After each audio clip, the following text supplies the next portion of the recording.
Hey there, Libra. Welcome to your reading for the week of February 27th. This week, definitely check out astrojar.com for more awesome readers and astrologers. Let's see what's going on for you this week. And looks good. Avoiding some sort of disaster, which is always a good thing, I would say.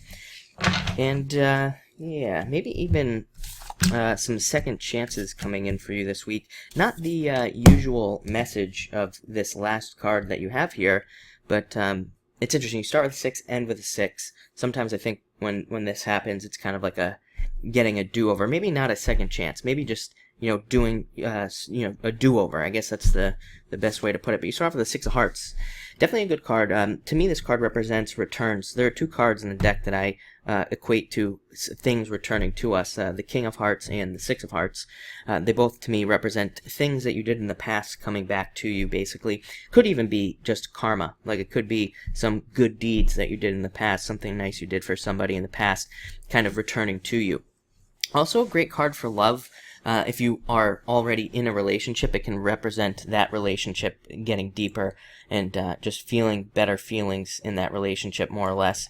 It's also a great card for negotiation. You also have, let's see, you have the 4 of Diamonds as well. So it could be a great week for contract negotiation at work or in business, or even things like sales negotiations or client negotiations if you happen to have clients. Next, you have the Tower in reverse, which again is a card of avoiding disaster when it comes up in the reverse, or avoiding some sort of issue.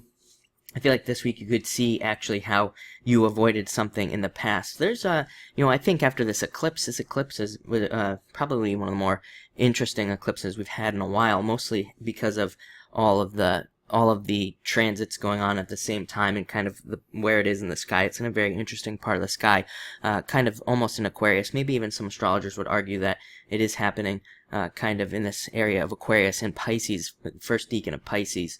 And I think that a lot of us are going to be innovating in a lot of areas of our lives. I talked about this in the Pisces eclipse video that I did, but I think that when the Tower comes up in reverse, sometimes it does represent to me like an innovation that helps you avoid disaster. So like making some sort of change in your life that helps you, either avoid financial problems or even relationship problems as well.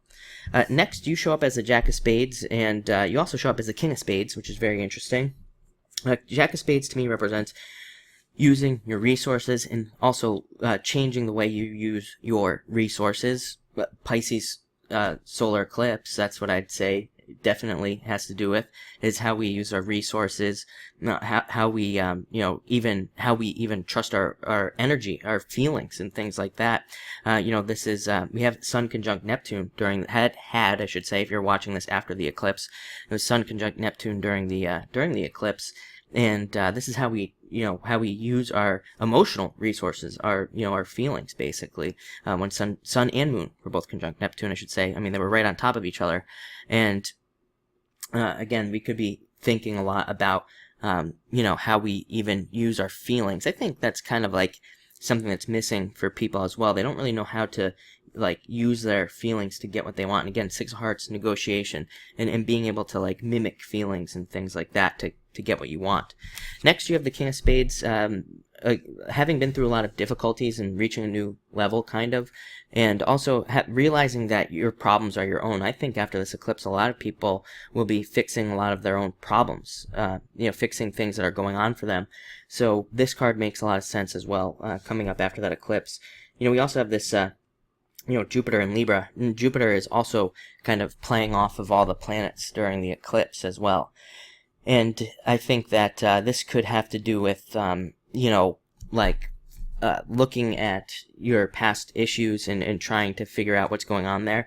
The Sun and the Moon are both semi-squaring, or, what they call sesquiquadrate the Jupiter during the eclipse as well. And I wasn't planning on talking about the eclipse this much for you, but it kind of plays into the cards.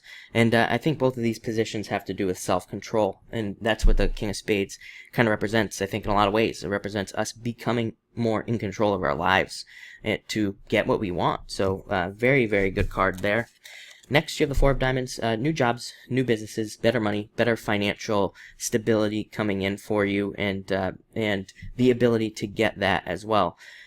So really a very good card as well, of an increase in finances. And also, like I said, better work opportunities. If you're retired, this can even be things like investments coming in for you.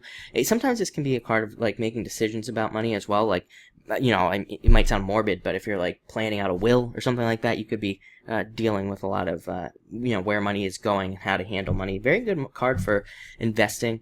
If you're into investments, it's a very good card for like deciding where to put money. Very similar to the Nine of Diamonds as well, which is a very similar card of kind of deciding how to play with money or use it. And finally, you have the Six of Spades.